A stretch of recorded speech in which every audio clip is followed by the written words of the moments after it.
Welcome to Sailing Bucket List. We're Tom and Tracy. I'm Tracy. He's Tom.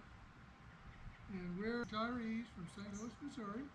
For a long, long time, we've been dreaming of living on our sailboats. We're going to be sharing with you what it looks like to live our dream. In episode 36, we discussed how power on Bucket List is generated and stored. Now we're going to discuss how it is used.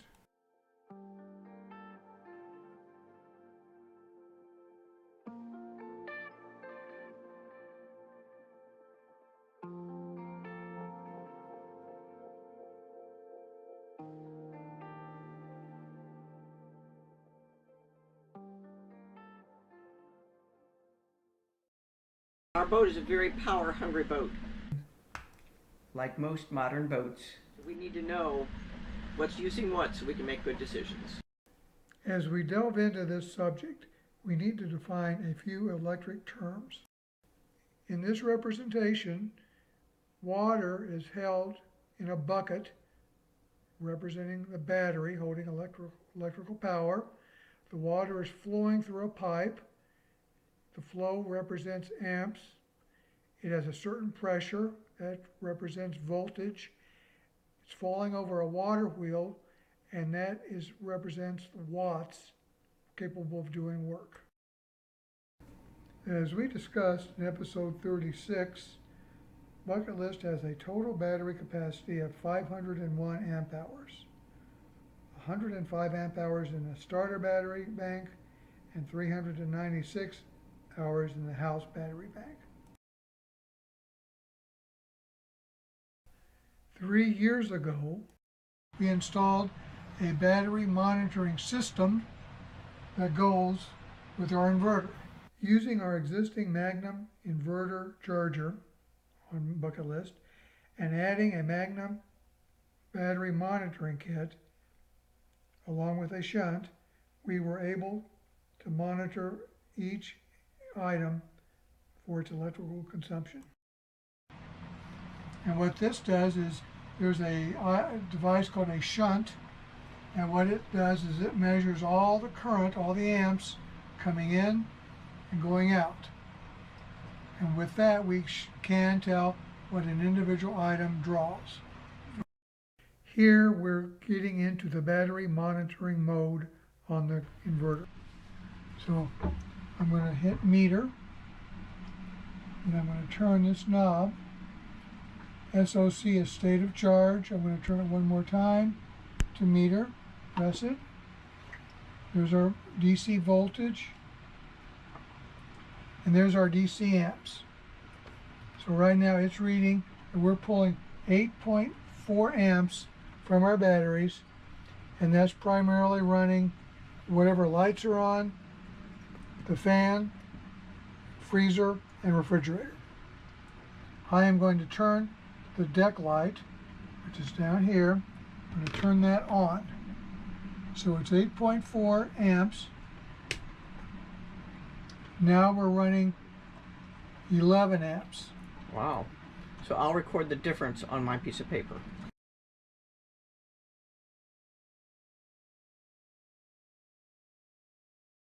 Okay, turn the deck light off. That light uses a lot. I'm going to turn the anchor light on, and we're going to leave that on tonight. That's an LED light, right? Yes. So 8.4 amps. Anchor light is on. Now it's a steady 8.6 amps.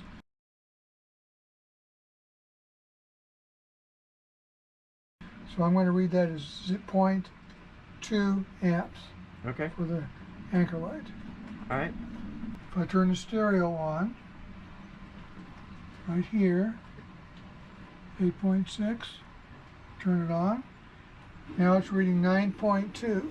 That's surprising. Turn it off.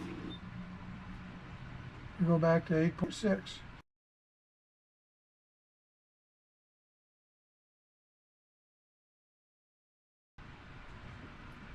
So you can see every item on the boat goes through that shunt, and with that we can get a reading on how much power we're pulling. And just for the record, in the middle of the day, we are also we have solar panels, and we're putting power back into the battery, and this will show that as well. We're recording power consumption data for various items on our boat. The next item is the chart plotter.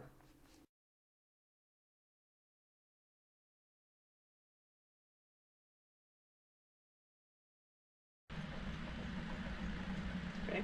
Freezer. This is the cold plate that constitutes our freezer on bucket list. Normally the freezer is on 24 hours a day, but it turns off and on depending on the temperature. Okay. Refrigerator. Yep.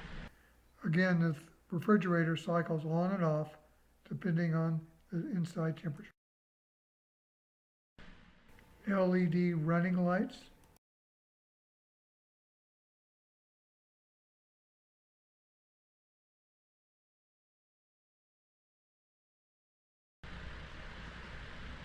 Steaming lights.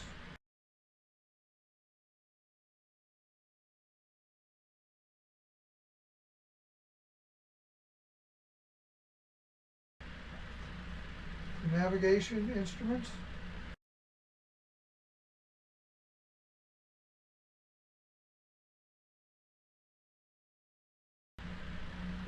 The LP gas valve.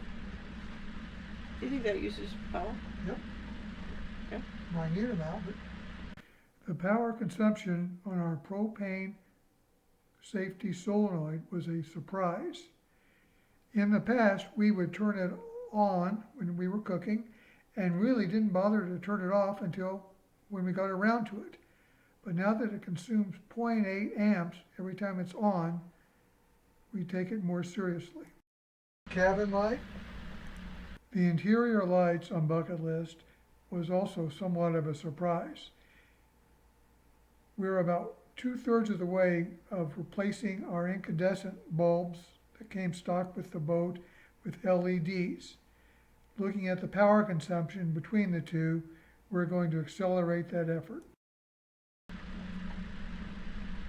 Television.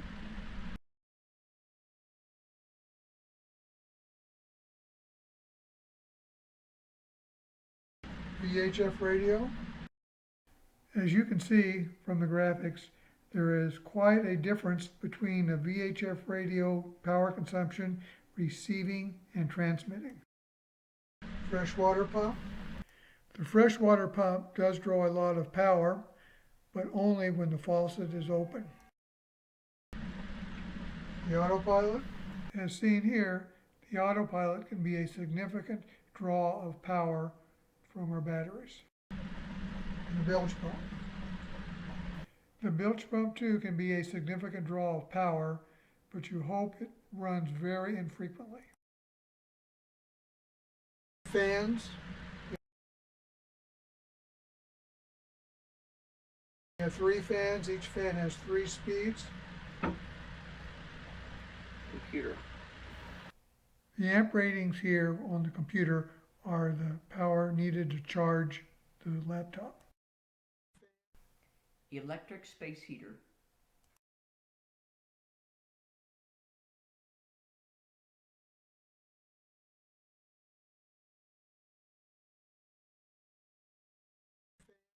Raymarine quantum radar.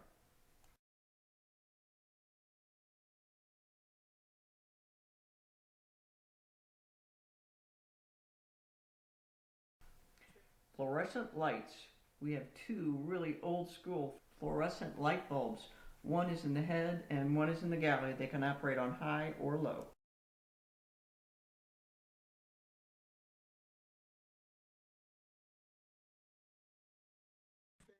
Shower sump pump.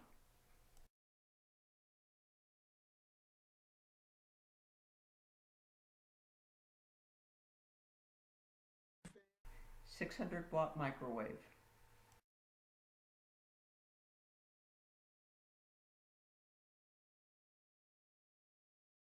Devices that use a lot of electric power.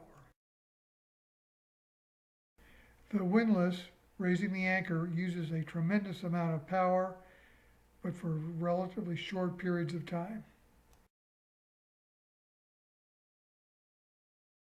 The bow thruster installed on Bucket List uses even more power than the windlass. Needless to say, you want to use this very sparingly. Of all the consumers of electric power, the starting motor is the most important. So important that it has its own separate battery bank. We've recorded data on all the devices. Well, Tom, I've learned a lot by doing this. Now I truly understand what an amp is. And at the beginning, I had no idea which one of all of our devices uses the most energy. Which of those devices use the most energy? Well, that was surprising on this video. The bow thruster uses a tremendous amount of power, hence you really want to use it sparingly. And then the windlass, well, we knew that consumed a lot of power, and of course the starting motor for the diesel. Hey Tom, was there anything in any of these numbers that surprised you? Well, in addition to the really high amp ratings of the windlass and the bow thruster, was the propane solenoid valve. Again, I thought that it was essentially free when you clicked it on. But it turns out nothing is free, so we now will turn this valve off as soon as we're done with the propane. This concludes episode 37, Making Bucket List Run Power Consumption. Thanks for watching. Be sure to hit subscribe if you have not already done so, and feel free to leave us a comment. We look forward to seeing you again next time.